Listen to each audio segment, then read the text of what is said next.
ஓம் ஞானமுத்தீஸ்வரர் சமேத முத்தாரமனை போற்றி. அனைவருக்கும் வணக்கம். அனுபவம் மற்றும் அருள்வாக்கு ஜோதி செந்தில்குமார் முத்தாரமன் பேசுகிறேன். இந்த பதிவில் 12 ராசியில் பிறந்த அன்பர்களுக்கு தனுசு ராசி பலமாக இருந்தால், தனுசு ராசி அதிபதி எப்படி இருந்தால் உங்களுக்கு தெய்வ அனுகூலம் கிடைக்கும் அப்படிங்கிறத தெளிவாக சொல்கிறேன்.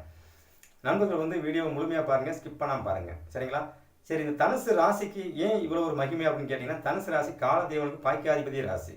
உங்களுக்கு தனுசு ராசி யோகமாக இருந்தாலும் யோகம் இல்லாமல் இருந்தாலும் தனுசு ராசியிலேருந்து ஒரு கிரகம் திசை நடக்குது அப்படின்னா கண்டிப்பாக அந்த அந்த கெடு பலன்களை குறைத்து நற்பலன்களை தான் பெரும்பாலும் கொடுக்குமே தவிர அதில் உங்களுக்கு கஷ்டங்கள் கொடுக்கறதுக்கான சூழலை உருவாக்காது. ஏன்னா தனுசு ராசி அப்படிங்கிறது பொதுவாக 12 ராசியில் பிறந்த அன்பர்களுக்கும் அந்த ராசி தெய்வத்தை குறிக்கிற ராசி, கோவிலை குறிக்கிற ராசி. கோவிலில் போய் நீங்கள் எவ்வளோதான் சாமி கும்பிட்டாலும் எல்லா தெய்வமும் வரம் கொடுக்கும். அவங்கவுங்க சக்திக்கு தகுந்தாற்போல், அவங்கவுங்க ஜாதகத்தில் இருக்கிற பலுவுக்கு தகுந்தாற்போல் தான் வரம் கொடுக்கும்.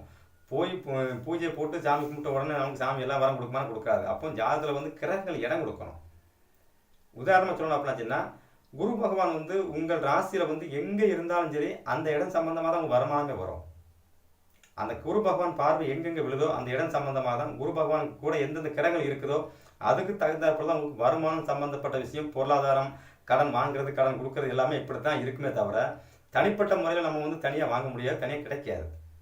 அப்போ இந்த குரு பகவான் ரொம்ப முக்கியமான கிரகம். இந்த ரொம்ப முக்கியமான இந்த கிரகத்தை நம்மளுக்கு சாதகமாக நம்ம எப்படி பயன்படுத்தலாம்னு கேட்டிங்கன்னா, முதல்ல குரு பகவான் உங்களுக்கு யோகராக இருந்தாருன்னா நீங்கள் கொடுத்து வச்சாலு, சரிங்களா?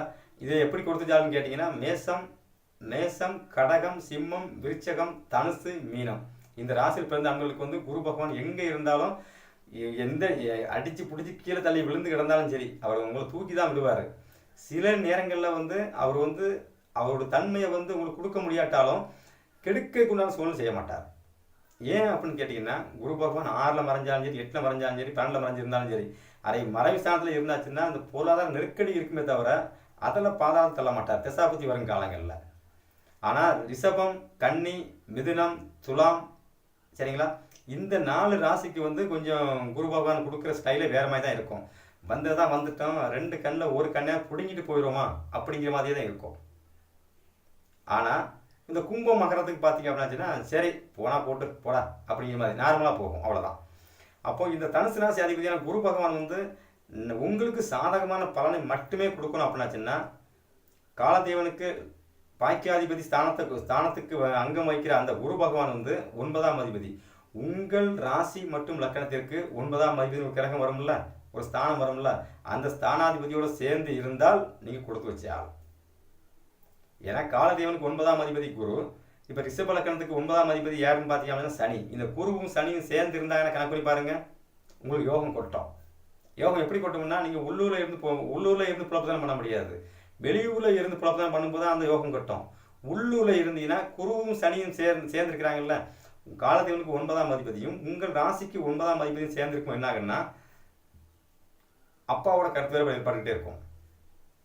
ஒரு பூர்வீகத்தில் இருந்தீங்கன்னா அப்பாவோட கருத்து வேறு ஏற்பட்டு அது மூலமாக பிரச்சனை ஏற்பட்டு அப்பாவுக்கு பேரம்பேதியில் பார்க்க முடியாத சூழ்நிலை உருவாக்குற மாதிரி நீங்கள் உருவாக்கி விட்டுருவீங்க. இந்த மாதிரி நடக்கும். வெளியூரில் இருந்தீங்க அப்படின்னாச்சுன்னா இந்த வருமானம் இருக்கும், பாசங்கள் நிறைஞ்சிருக்கும், இவ்வளோதான். ஏன்னா காலதேவனுக்கு 9ஆம் அதிபதியும் உங்கள் ராசிக்கு 9ஆம் அதிபதியும் சேர்ந்திருக்கிறாங்க. ஆனால் அந்த குரு பகவான் உங்கள் ராசிக்கு 8ஆம் அதிபதி. அந்த 8ஆம் இடம் சம்மந்தப்பட்ட வரும்போது தான் அங்கே ஒரு கேள்வி வரும். ஏன்னா 6, 8 பஞ்சாயத்து. சரி, சில ஜாதகத்தை அப்படியே யோசிச்சு பாருங்க. சில பேருக்கு குரு பகவான் 6ஆம் இடத்துலையோ 8ஆம் இடத்துலையோ 12ஆம் இடத்தோட சம்மந்தப்படுத்த வேண்டாம், 6, 8 சம்மந்தப்பட்டு குரு பகவான் உங்கள் ஜாதகத்தில் இருக்கிறாரு. அங்கே 9ஆம் அதிபதி சேர்ந்து இருக்கிறாருன்னு வைங்களாம். உங்கள் ராசிக்கு லக்கணத்துக்கும் 9ஆம் அதிபதி எந்த கிரகமாக வருதோ அந்த கிரகத்தோடு அந்த குரு பகவான் சேர்ந்துருக்கிறாருனாச்சுன்னா கோவிலுக்கு போகும்போதெல்லாம் சண்டை வரும். ஏன்னா அங்கே 6, 8 சம்மந்தப்பட்டாச்சு. 6, 8 சம்மந்தப்பட்டு அவர் உட்கார்ந்துட்டாரு. அங்கே குரு பகவானே உங்கள் ராசிக்கு ரிஷப ராசிக்கு 8ஆம் அதிபதியாக வருவார், சரியா? அப்போ 8ஆம் அதிபதியோட அந்த 9ஆம் அதிபதி சேர்ந்துருக்குமோ என்ன ஆகுன்னா, எந்த கோவிலுக்கு போனாலும் சண்டை வரும், கோவிலுக்கு போனால் பிரச்சனை வரும், கோவிலுக்கு போனால் மன உளைச்சல் இருக்கும். அப்போ கோவிலுக்கு போகக்கூடாதான்னா கோவிலுக்கு போகலாம். கோவிலுக்கு போகிறது ரொம்ப ரொம்ப சிறப்பு. நம்மளுடைய பாவத்தையும் நம்மளுடைய கர்மாவையும் கழிக்கணும்னா கோவிலுக்கு போய் தான் கழிக்க முடியும், வேற எங்கெல்லாம் போய் கழிக்க முடியாது. அப்போ கோவிலில் போய் நீங்கள் அந்த தெய்வத்தை வணங்கும் போது எப்படி வணங்கணும்னு கேட்டிங்கன்னா, இந்த 6, 8 சம்மந்தப்பட்டு குரு பகவான் இருக்கும் அன்பர்கள் நல்லா செக் பண்ணி பார்த்துடுங்க. உங்கள் ராசி மற்றும் லக்கணத்திற்கு குரு பகவான் 6ஆம் இடமாகவோ 8ஆம் இடத்து அதிபதியாக வந்தாலும் சரி, அல்லது குரு பகவானே உங்கள் ராசி லக்கணத்துக்கு 6 இடத்துல அமர்ந்திருந்தாலும் சரி, இந்த அன்பர்கள் வந்து கோவிலுக்குள்ள போகும்போது நேரே மக்கள் வரிசையா நின்று போறாங்கல்ல, அப்படி போகவே மாட்டாங்க. எங்க குறுக்கு வழி இருக்குன்னு பார்த்து குறுக்கு வழியில தான் போவாங்க. 10 பேருக்கு 20 பேர் நிற்பாங்க. இவங்க வந்து அப்படியே வந்துட்டே இருப்பாங்க. ஏய் மாப்பிள்ளை நல்லா இருக்கியா அப்படிம்பாங்க. டக்குனு உள்ள வந்துருவாங்க இடையில சாமி கும்பிட போறதுக்கு. இது அவங்களுடைய பழக்கம். அப்படி போறதுதான் அவங்களுக்கு சிறப்பும் கூட. ஏன்னா அப்படி போகும்போது பின்னால் இருக்கவங்க சத்தம் போடுவாங்க, ஏப்பா நீ மட்டும் தான் முன்னால போற, பின்னால் நாங்கள் பின்னாலுக்கே கண்ணு தெரியல, சண்டை வரும்.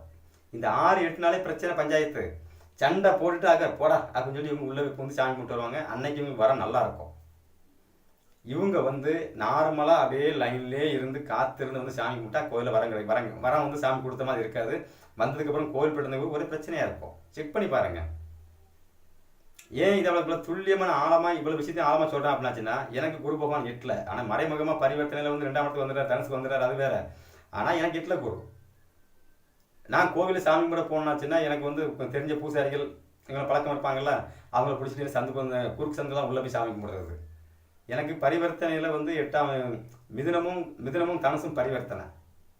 தனுசுல வந்து குரு பகவான் மறுபடியும் வந்து அவர் ஆட்சி பலமா வந்து அமர்றதுனால என்னன்னு கேட்டீங்கன்னா, எனக்கு வந்து அந்த குறுக்கோல போய் 8ஆம் இடம் சம்மந்தப்பட்டுல குறுக்கோலி அப்படி உள்ள கூட்டு போய் அங்க போனோடனே மாலை மரியாதை எல்லாம் போட்டு கொடுக்கும். இந்த என் தாய் திருக்கோயில இந்த விஷயம் நடந்துகிட்டே இருக்கேன். எப்பவுமே முத்தாரம் கோயில் போனாலும் சரி, குறுக்கோலை நான் என்ன இந்த அம்பாள் குறுக்கோலை தான் கூட்டு போறேன் கோயிலுக்குள்ள போறதுக்கு.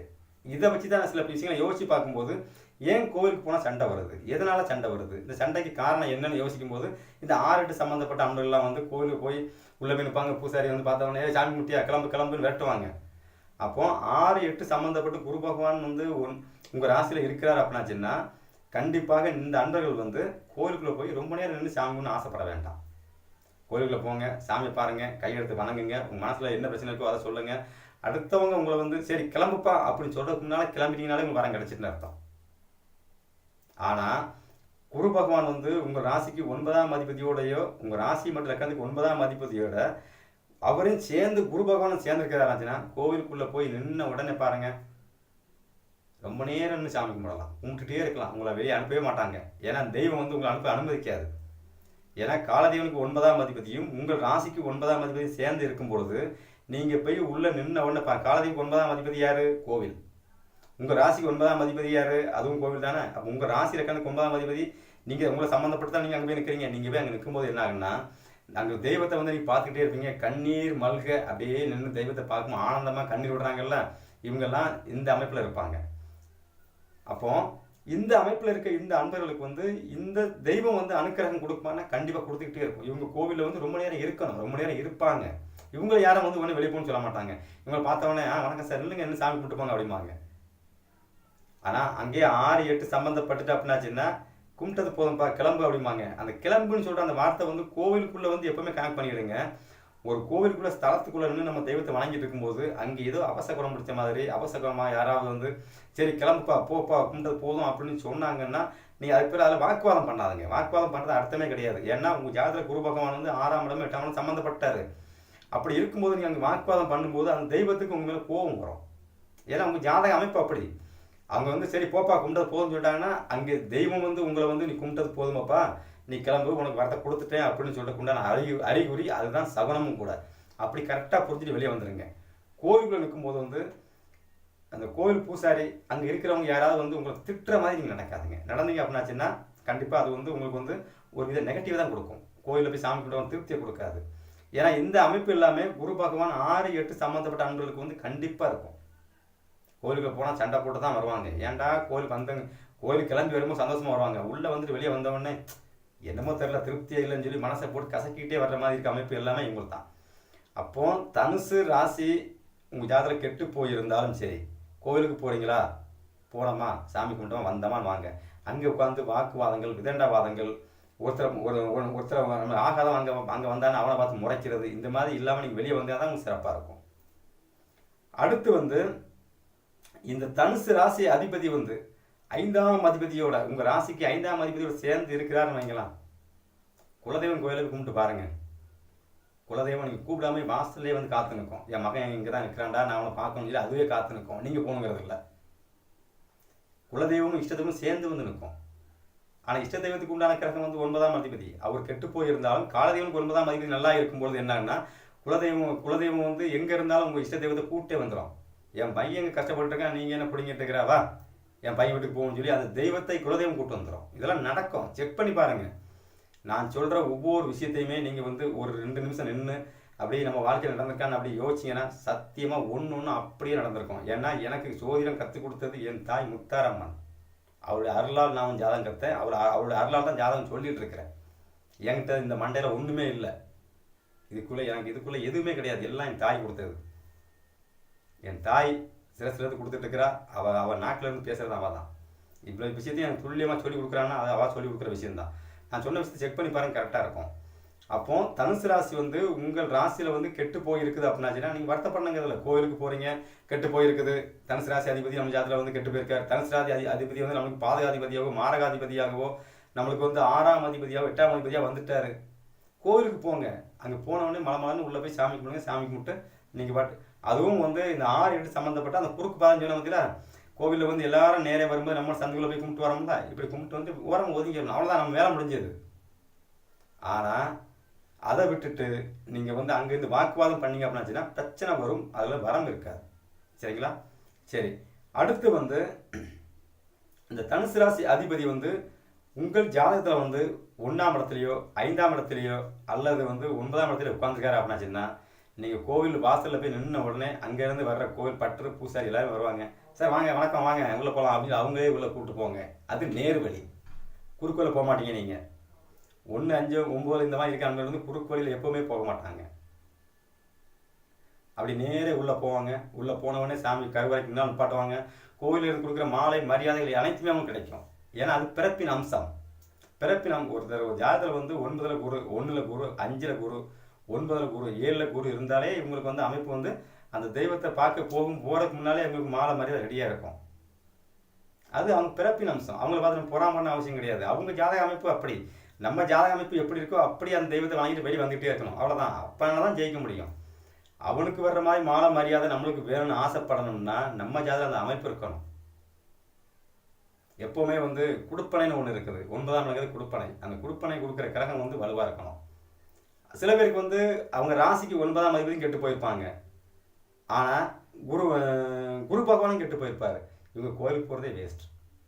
கோவிலுக்கு போவாங்க, ஆனால் நிம்மதியாக அவங்க வந்த நாளே இருக்காது.